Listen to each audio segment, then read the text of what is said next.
Hello again, everyone. I'm just popping in real quick today to show you the most recent fountain pen purchase that I made. Actually, that's not true. I did recently buy a Shown Design pens with the Montblanc nib, which I profiled on the channel. I actually purchased this before then, but just haven't had a chance to profile it on the channel until now. But basically, those two pens are the only pens I've purchased in at least 6 months. It might be longer than that, actually.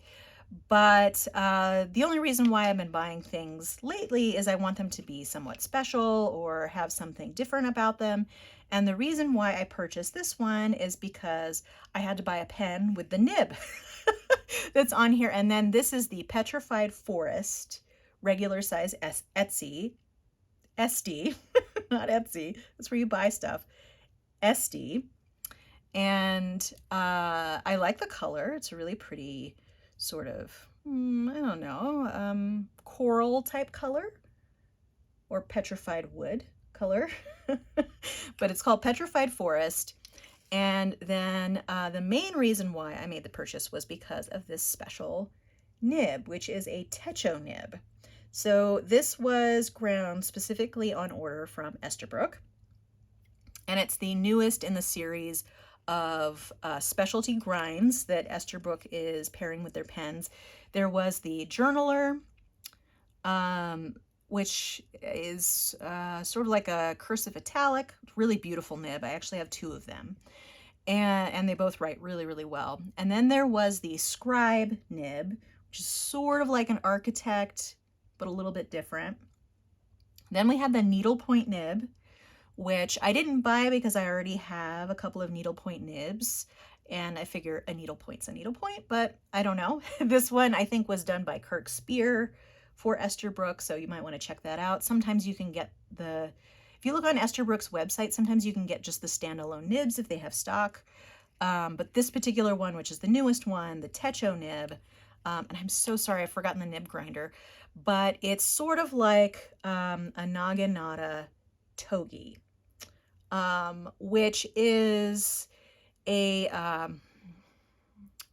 also similar to the Sailor Zoom nib in style, but this is actually the type of naginata togi that I really love, which is a fine, which is very hard to do because it's super fine, but yet has a tiny curved tip so that depending on the angle that you write, you can get a different line width.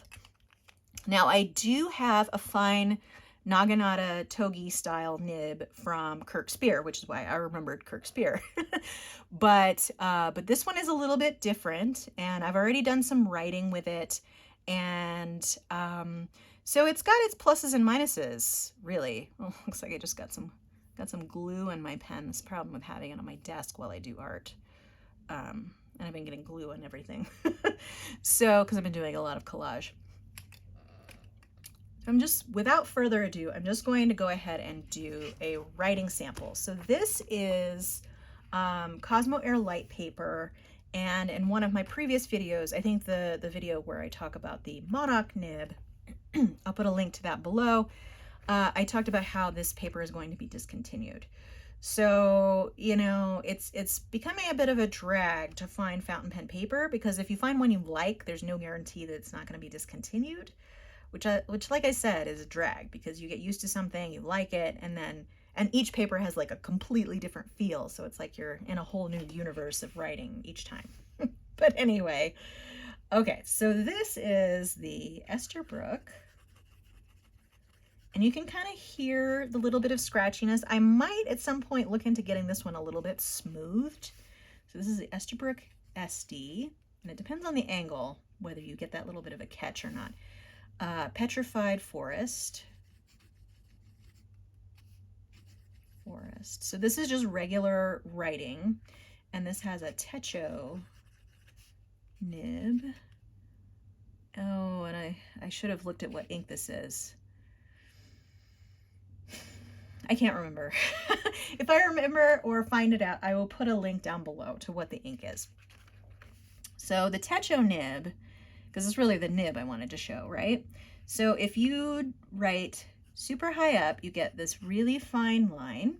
If you write a little bit lower, it starts to get a little bit, and then see the scratchiness is side to side.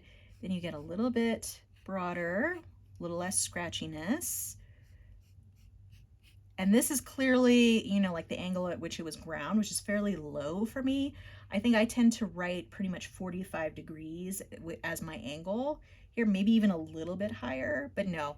So if you see, so it's basically, pretend my hand was on the paper, so it's this angle. That's your writing angle. So I'm pretty sure my angle is close to 45 degrees. So you can see it's subtle. It's subtle with this fine nib, and I actually have not written on this Cosmo Air light paper with this nib, and it is actually a little less smooth on this paper. So, but yeah, I'm not sure if I'll try to smooth it myself because it is a custom grind. I'm always a little hesitant to do that. But sometimes that's kind of the best thing for it, is to adapt it to my writing style. But this would probably be good for sketching because you can get a really fine line and then you can get a fairly thick line. So that's kind of on the outside of what you can get there. Broad and fine, and that's all with the same nib. Have I tried? Yeah, so reverse writing is pretty scratchy, but you know, you could do it, especially if you're going to be using it for sketching, and it would be even finer than this. But like I said, I probably will either try to get it smoothed by a nibmeister or smooth it myself if I can get up the nerve, because I don't want to mess up the angle. That's the most important part. But yeah, the one I got from Kirkspire was kind of smooth right out of the box, so I didn't really feel like I needed to modify it at all. This one, I don't know if it's my writing angle, because pens like this, they can really vary as to how comfortable you are writing with them depending on your writing angle, especially when the thickness varies. But like I said, it gets smoother the lower down I get. So I could write it like this and it'd be lovely.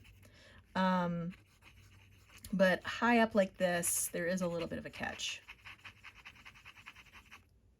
Okay, and these are supposedly in limited supply, these nibs, because it is a difficult grind and, you know, it takes time to produce them. So once they do a batch and run out, it might be a little while until they get another batch. When I saw this on Esterbrook's Instagram, I messaged them and said, you know, how can I get this nib? Because I'm a lover of interesting nibs.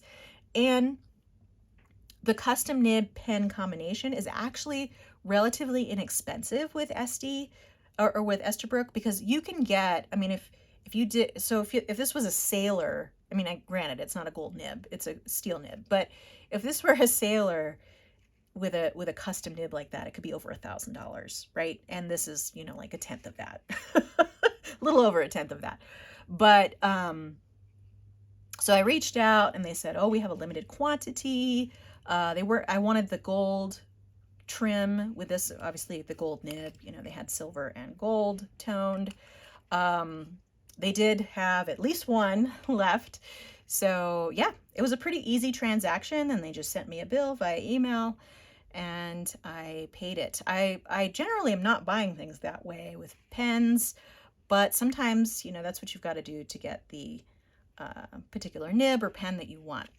So you can see it has some issues. And like I said, I think that they would be resolved with just a little bit of smoothing, because the scratchiness is not severe, but it does kind of mar my writing experience at my normal writing angle. So like I said, this is probably one to get tuned in the future. It is fun to see a variation on the Naginata Togi. I guess they felt like it was different enough to call it something different, which is the Techo Nib. But yeah, so that's that. And that's all I had for you today. Feel free to subscribe to keep track of future videos on my channel. If you enjoyed this video, give it a like. I hope to see you next time. But in the meantime, have a great day. Thanks so much. Bye.